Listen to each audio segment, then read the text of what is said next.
যখনই এদেশের মানুষ অধিকার হারা হয় তখনই তাদেরকে সংঘবদ্ধ ঐক্যবদ্ধ করে অত্যাচারীর শৃঙ্খল ভাঙার প্রত্যয় জেগে উঠে যার কবিতা এবং গানে তিনি কবি কাজী নজরুল ইসলাম।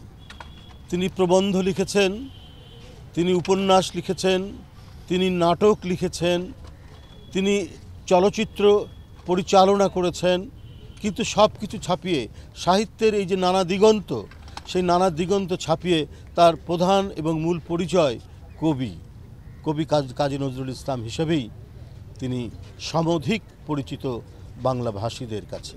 বন্ধুরা, আজকে দেখবেন যে কবি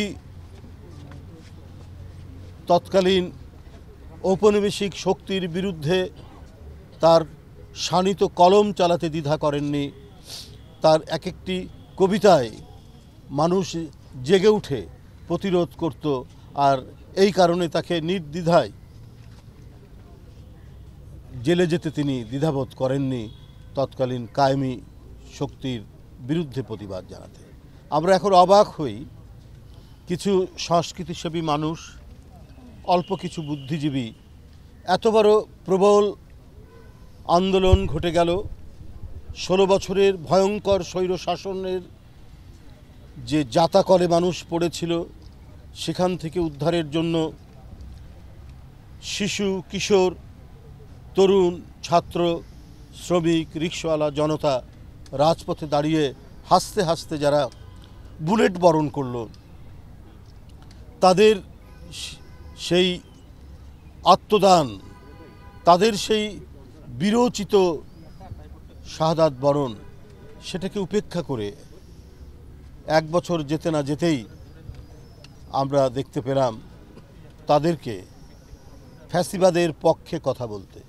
কেউ ছিল সেই সময় তো ভালোই ছিলাম, কিন্তু তারা ভুলে গেছে আহাদ নামে একটি 4 বছরের শিশুকে হত্যা করতে তৎকালীন প্রধানমন্ত্রী, আওয়ামী ফ্যাসিবাদের যিনি জননী, তিনি দ্বিধা করেননি।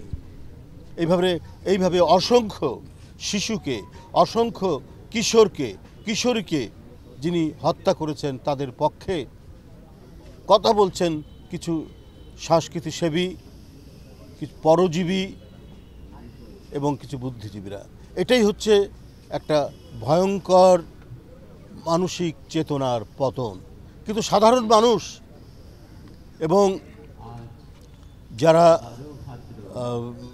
এই চিনতে পেরেছিল যে এটা ভয়ঙ্কর ফ্যাসিবাদ, সেই মানুষ এবং যারা পিষ্ট হয়েছে জাতাকলে, তাদেরকে কিন্তু আটকাতে পারেনি। আমরা তখনও দেখেছি কেউ তৎকালীন প্রধানমন্ত্রীর নোবেল প্রাইজ কেন পাচ্ছেন না এই নিয়ে সাংবাদিকদের কেউ আক্ষেপ করেছেন তৎকালীন অবৈধ প্রধানমন্ত্রীর সামনে। আমরা এই নির্লজ্জ মানসিকতা আমরা দেখেছি, এখনও আবার দেখছি যে তারা আড়ালে আবডালে এই সমস্ত কথা বলে বেড়াচ্ছে। তাই বন্ধুরা, আমাদের কাছে মূল প্রেরণার উৎস কবি কাজী নজরুল ইসলাম। তার অমর সৃষ্টি যতদিন বেঁচে আছে এদেশের মানুষকে কখনোই মাথা নত করতে দেবে না। যারা আন্দোলন, সংগ্রাম, গণতন্ত্র এবং স্বাধীনতা যুদ্ধ থেকে শুরু করে এই পর্যন্ত মানুষের পক্ষে, জনগণের পক্ষে যারা দাঁড়িয়েছেন, তারাই হচ্ছেন কবি কাজী নজরুল ইসলামের সার্থক উত্তরসূরি। সেই তার লেখা কবিতা, গান এবং তার সৃষ্টির মধ্যে দিয়ে যে চেতনা তিনি গোটা জাতিকে দিয়েছেন, সেই চেতনাকে ধারণ করেই আমরা আমাদের প্রিয় নেত্রী, দেশনেত্রী বেগম খালেদা জিয়া এবং আমাদের দলের নেতা, ভারপ্রাপ্ত চেয়ারম্যান, তিনি সংগ্রাম পরিচালনা করেছেন এবং জুলাই আগস্টের আন্দোলনে যার চূড়ান্ত বহিঃপ্রকাশ হয়েছে। বন্ধুরা আমার, আমরা এখনও নানাভাবে অধিকার বঞ্চিত, আমরা নানাভাবেই এবং নানা দিক থেকেই দেশীয় এবং আন্তর্জাতিক চক্রান্তকারীদের দিক থেকে এক ভয়ঙ্কর চক্রান্ত এবং ষড়যন্ত্রের ভেতরে আমরা বাস করছি।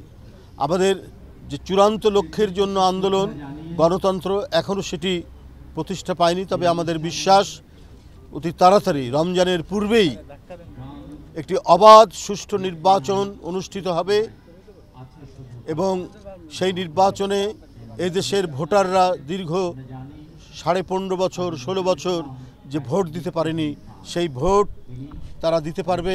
পাশাপাশি গণতন্ত্রের আরও বিভিন্ন শর্ত, এদেশের মানুষের মনে নিরাপত্তা সৃষ্টি করা, আইনের শাসন প্রতিষ্ঠা করা, ন্যায় বিচার প্রতিষ্ঠা করা এবং আদালতগুলো হবে অসহায় মানুষের জন্য শেষ ভরসার স্থল।